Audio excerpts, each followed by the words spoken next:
Nakatulong sa mga sakahan at pananim ang madalas na pag-uulan ayon sa ilang magsasaka sa Batangas. Samantala, ang nararanasang pag-ulan hindi pa sapat para magsimula ang La Nina ayon sa Pag-asa. Narito ang report ni Hazel Alviar.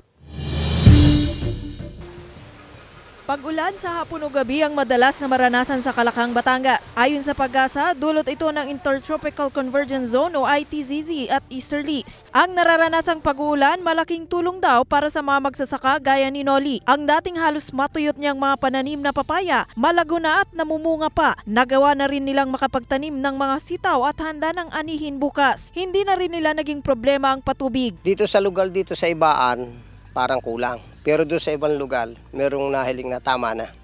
O dahil lugar-lugar naman ang ulan eh. Sunod na pag-aandaan daw ni Noli ang La Nina na nauna ng sinabi ng Pag-asa na sa Hunyo magsisimula. Pero nito lang Martes, sinabi ng Weather State Bureau na maantalang pagsisimula ng La Nina at sa huling quarter pa ng taon o sa Oktubre ito magsisimula. Dating ng October, November, December, ito yung possibility na weak La Nina might set in. Babala ng Pag-asa, kailangan paghandaan ito dahil maaring malalakas na ulan ang maranasan. Historically kasi kapag may La Nina, yung loss and damage sa agriculture tumataas lalo na pagdating ng October kasi yung mga standing crops nagiging submerged and hindi na makarecover yung ating mga pananim during that period.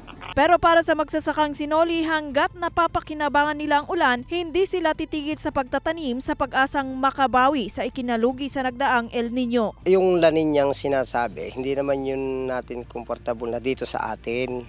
Hindi malay mo, sa ibang lugar. Pero naghahanda rin kami sa La Nina.